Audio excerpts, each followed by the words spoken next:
नमस्कार मैत्रिणींनो, मी वैशालीज वर्ल्डमध्ये तुम्हा सर्वांचे खूप खूप खूप स्वागत आहे। तर थालीपीठ हा प्रकार महाराष्ट्रीयन लोकांचा आवडीचा खायचा प्रकार आहे। थालीपीठ वेगवेगळ्या तऱ्हेने बनवता येते। एक म्हणजे भाजणीचं विकतचं पीठ मिळतं ते घेऊन करू शकतो, किंवा सगळी पीठ एकत्र करून आपण बनवू शकतो, किंवा माझी आई कणकेचं थालीपीठ करते ते सुद्धा एकदम मस्त लागते। तर आज आपण भाजणीचं थालीपीठ कसं करायचे ते बघणार आहोत।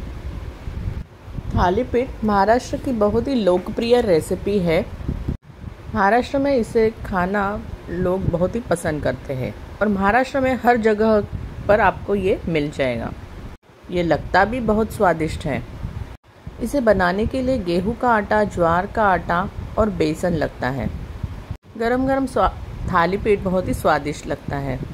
चलिए देखते हैं इसे बनाने की विधी।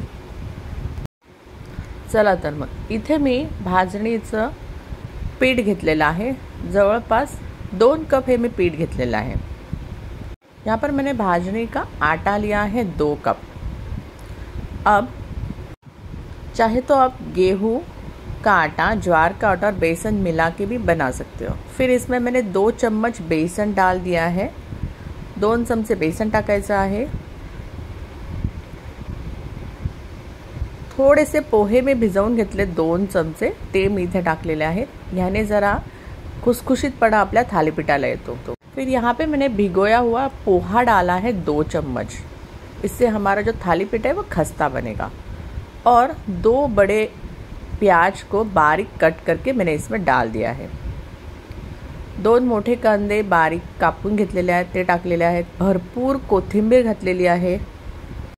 बहुत सारा हरा धनिया मैंने डाल दिया है। धनिया आप ज़रूर डालिए, इसको बिल्कुल स्किप ना कीजिए।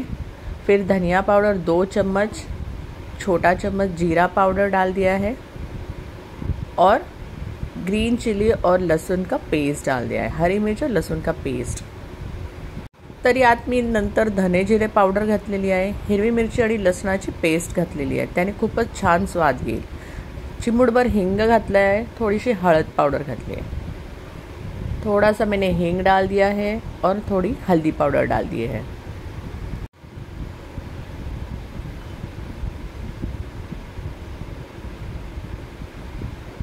स्वादानुसार नमक डाल दीजिए।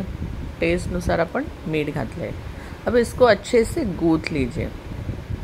आता चांगलं आपल्याला मिक्स करून घ्यायचं आहे। एक चीज़ का आपको ध्यान रखना है कि ये आटा अच्छे से गूंथने के बाद आपको रखना नहीं है, तुरंत बनाने लेना है, क्योंकि इसमें हमने प्याज डाला है तो इसको पानी छूटेगा। इसलिए जब भी आपको खाना है तभी आप ये आटा गूंथिए।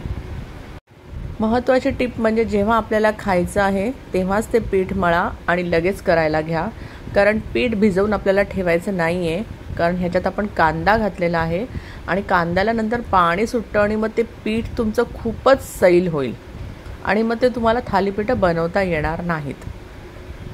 ही महत्त्वाची टिप लक्षात ठेवा। आटे को अच्छे से हमें गूंथ के लेना है। ज़्यादा टाइट भी नहीं करना है और ज़्यादा सॉफ्ट भी नहीं बनाना, मीडियम हमें आटा बनाना है। फिर थोड़ा सा तेल डाल दिया है मैंने यहाँ पर और उसके बाद अच्छे से मसल के ले रही हूँ। तो देखिए ये आटा हमारा रेडी हो चुका है। चांगलं पीठ आपल्याला मळून घ्यायचं। थोडंसं तेल घालून मी मळलंय। अब यहाँ पर मैंने एक कॉटन का कपड़ा लिया है सॉफ्ट वाला, उसके ऊपर थोड़े से तिल डाल दिए हैं। इससे वो थालीपीठ दिखने के लिए बहुत ही अच्छा दिखेगा। फिर ये छोटी लोई ली है मैंने और इसके ऊपर मैं ऐसे हाथों को पानी लगा के धीरे धीरे प्रेस कर रही हूँ। ये जो कॉटन का कपड़ा मैंने डाला है वो गीला करके लिया है, ये ध्यान रखिए। आपल्याला एक टॉवेलचं छोटंसं कॉटनचं फडकं घ्यायचं आहे किंवा रुमाल घ्या आणि तो ओला करून घ्यायचा आहे। त्याच्यावरती हा छोटासा गोळा आपल्याला थापून घ्यायचा आहे। पातळ थापायचा आहे। हाताला पाणी लावून थापला की तो छान पातळ थापला जातो आणि बोटांच्या तिथून आपण जेव्हा थापतो तेव्हा अशी बोटं उमटतात, ती दिसू नये म्हणून नंतर हाताचा जो मधला भाग आहे तिथून थापा तुम्ही। यहाँ पर मैंने तवे को अच्छे से गरम किया है और ये जो थाली पीठ है ये तवे पे मैं सिकने के लिए डाल रही हूँ। बीच में मैं ऐसे होल बना रही हूँ ताकि सारी जगह से ये हमारा पक जाए। और इस होल में हमें थोड़ा थोड़ा करके तेल डालना है। देखिए मैंने यहाँ पे 5 छेद बनाए हैं, इसमें मैं धीरे धीरे करके तेल डाल रही हूँ। चांगला तवा तापू द्यायचा आहे, मग आपल्याला थालीपीठ त्याच्यावर टाकायचं आहे। थालीपीठ टाकल्यानंतर मध्ये मी असे 4 होल केलेले आहेत, 5 होल केलेले आहेत। त्याच्यात थोडं थोडं तेल टाकायचं आहे म्हणजे थालीपीठ आपलं सगळ्या साईडनी चांगलं शिजेल। हे बघा किती छान कलर आला आणि खूप छान वास सुटलाय। इसमें चाहे तो आप गाजर कद्दूकस करके डाल सकते हो, शिमला मिर्च ऐड कर सकते हो, कैबेज ऐड कर सकते हो।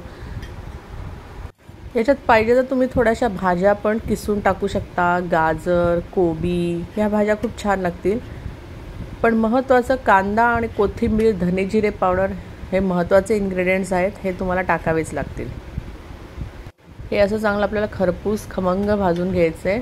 बघा किती छान दिसतंय। अब हम इसे प्लेटिंग करें, दही और टोमेटो केचप के साथ सर्व कर रही हूँ। आप भी ज़रूर ये महाराष्ट्रन रेसिपी ट्राई कीजिएगा। बहुत ही आसान है और झट से बन जाती है और बहुत ही टेस्टी लगती है। टिफ़िन में दे सकते हैं, स्नैक्स में खा सकते हैं, लंच के लिए खा सकते हो। और वीडियो अगर पसंद आ रहा है तो मेरे वीडियो को लाइक कीजिए, शेयर कीजिए और मेरे चैनल को ज़रूर सब्सक्राइब कीजिए। Thank you for watching the video. Bye bye.